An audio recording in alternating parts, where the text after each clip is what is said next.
Now we are going to continue with the posterior compartment of the leg. So posterior compartment of the leg, we have superficial group of muscles, we have deep group of muscles. So we are going to initiate with the superficial group of muscles. The muscles of the back of the leg, the superficial muscles, they are gastrocnemius, soleus and plantaris muscle, right? Now first of all we have to discuss the gastrocnemius muscle. Gastrocnemius muscle is a large powerful muscle and it has two heads of origin, right? This is the one head, this is another head, right? Which is called as respectively, that is your lateral head and medial head of gastrocnemius, right? The two heads of the gastrocnemius and soleus muscle, ये जो इसके नीचे muscle दिख रही है, this one, and soleus muscle, they are together referred to as gastrosoleus or triceps suri, ठीक है? Now it, as I have told you that it has two heads of origin. One is your lateral head, another one is your medial head. Your medial head is larger than the lateral head and it arises by a broad flat tendon from the posterior superior depression on the medial condyle of the femur and the adjoining raised area on the popliteal surface of the femur, right? It will also take origin from the capsule of the knee joint. This lateral head of the gastrocnemius muscle, it arises by a broad flat tendon from the lateral surface of the lateral condyle of the femur and lateral supracondylar line. It will also take origin from the capsule of the knee joint. Now, the tendon of the muscle, it fuses together with the tendon of soleus muscle to form tendoachilles. This one is called as tendoachilles, right? And it will insert on the middle one-third of the posterior surface of calcaneus muscle. This is called as the tendoachilles, right? And this is the largest tendon of the body, right? Now, the soleus muscle, this is your soleus muscle. This is your soleus muscle, this one, right? It is a sole-shaped muscle and it is a multipennate muscle.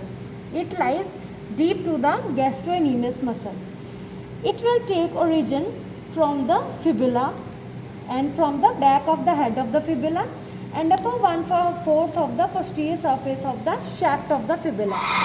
It will also take origin from the tibia, from the soleal line and middle 1/3 of the medial border of the shaft. The tendinous soleal arch that stretches between the tibia and fibula. And it will, as I have told you, that it will just fuses with the tendon of your gastrocnemius and together they will called as your tendoachilles, which will insert on the middle 1/3 of the posterior surface of calcaneus, right? Now this your this gastrocnemius muscle, it will cause the flexion at the knee joint and it act as a plantar flexor, and it will chiefly act at the ankle joint as the plantar flexor, strong plantar flexor of the foot. This your soleus muscle is chiefly, it is a postural muscle which maintain erect posture of the person, right? It is also called as peripheral heart because it contains many sinuses and that is very helpful in bringing the blood against the gravity, right? Now this one important thing which I have forgot, that this medial head of gastrocnemius, it will contain a Brodie's bursa, right? And this your lateral head of gastrocnemius, it will contain a sesamoid bone which is called as fibula, ठीक है? Fibula. Now let's discuss the last muscle which is called as plantaris muscle. This little muscle belly you can clearly appreciate and the longer tendon, ठीक है? This is called as your plantaris muscle. It is vestigial in human beings and it has short belly and a long tendon. It originates from the lower part of the lateral supracondylar line of the femur and oblique popliteal ligament of the knee joint. The tendon of this muscle is thin and long. It lies between the gastrocnemius and soleus. You can clearly appreciate this is your gastrocnemius, this is soleus, and tendon of plantaris that lies between the two. It is inserted on the posterior surface of the calcaneum, medial to the tendoachilles, right? The plantar aponeurosis, which we will just cover in the sole of the foot, that is the estranged part of the plantaris muscle. right? So this is your, it is your plantaris muscle. Now let's continue with the deep muscles of the posterior compartment of the leg. Deep muscles of the posterior compartment of the leg, it contains following muscles, namely popliteus muscle, flexor digitorum longus muscle, flexor hallucis longus muscle, and tibialis posterior muscle. Now let's discuss your popliteus muscle. Popliteal muscle, it will take origin from the lateral surface of lateral condyle of femur. Its main important thing is this, that its origin is intracapsular, right? Its origin is intracapsular. It will also take origin from the outer margin of the lateral meniscus joint, lateral meniscus of the knee joint, okay? And it will inserted on the posterior surface of the shaft of the tibia above the soleus line. This is the basically insertion.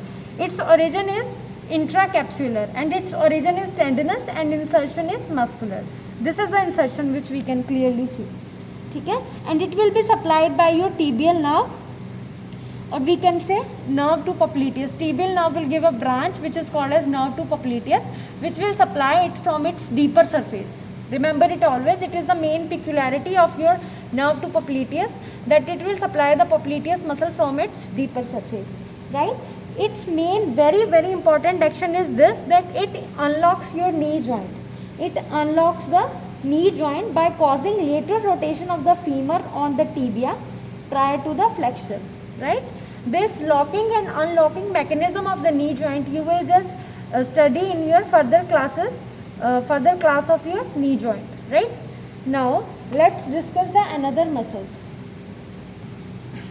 The tendons of the posterior compartment of the leg, they are secured by, or they retain at their place with the help of flexor retinaculum. Now we already know that your flexor retinaculum is a thickened band of the deep fascia. We should know the arrangement under the flexor retinaculum, right? The arrangement from medial to lateral side is as follows. First of all, we have tibialis posterior muscle. Then we have flexor digitorum longus muscle, this one.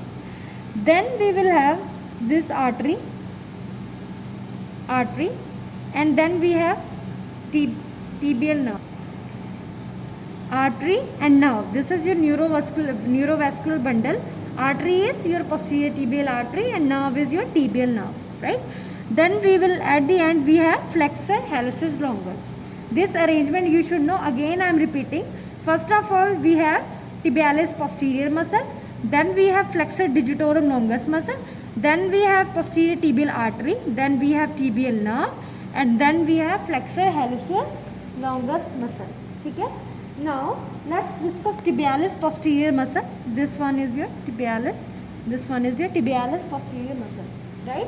It will take origin from the upper 2/3 of the lateral part of posterior surface of the this one tibia and below the soleal line, and posterior surface of the fibula in front of the medial crest and posterior surface of the interosseous membrane, which is stretched between the tibia and fibula. And tibialis posterior will insert on the tuberosity of navicular bones and other tarsal bones except talus. Actually this tibialis posterior muscle, it will give slips to all the your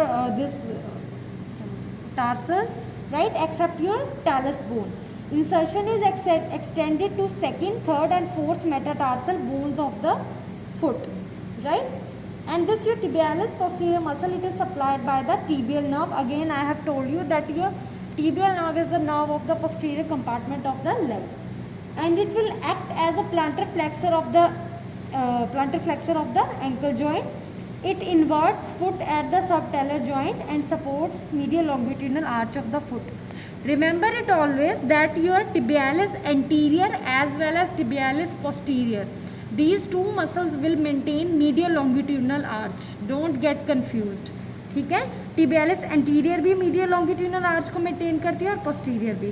और main important action क्या है, tibialis anterior and posterior they will act as invertor of the foot at the subtalar joint. They will cause inversion. Always remember both these muscles. ठीक है, Now next let's discuss flexor digitorum longus muscle. Flexor digitorum longus muscle will take origin from the upper 2/3 of the medial part of posterior surface of the bone below the soleal line, right?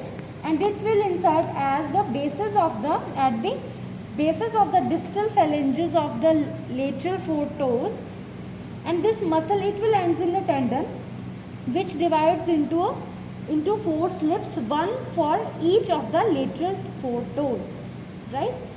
And that will again then it will insert, these slips will insert on the plantar surfaces of the bases of the distal phalanx of digits concerned. Now let's discuss the last muscle, which is called as flexor hallucis longus muscle. It will take origin from the lower 3/4 of the posterior surface of the fibula. This is your, I have told you that this is your flexor hallucis longus muscle. It will take origin from the lower 3/4 of the posterior surface of the fibula and interosseous membrane, and it will insert on the plantar surface of base of distal phalanx of the toe, and it will act as a main action of the flexor hallucis longus is this, that it will flex the digital phalanx of big toe, and it will act as a plantar flexor of the ankle joint. It also supports your medial longitudinal arch of the foot. Since these muscles are on the medial side, so they will mainly maintain your medial longitudinal arch of the foot, right? So this is very, very important. This compartment, posterior compartment of the leg, is very, very important, right? There is one condition which is called as tarsal tunnel syndrome, right? As we have studied in your your hand है ना, carpal tunnel syndrome हमने पढ़ा था. Here we have tarsal tunnel syndrome. What is that? Here I have told you that we have cut ना यहाँ पे flexor retinaculum, उसके नीचे से हमारी ये जो tibial nerve जा रही है, ठीक है? Sometimes it can compressed under your flexor retinaculum of the leg, ठीक है? And that will cause the further symptoms, and that symptoms, collection of symptoms is called as tarsal tunnel syndrome, ठीक है? वहाँ पे भी flexor retinaculum था, यहाँ पे भी flexor retinaculum है. Remember it always, posterior compartment of the leg is also called as flexor compartment of the leg. So it finishes with the lateral and posterior compartment of the leg. Thank you so much.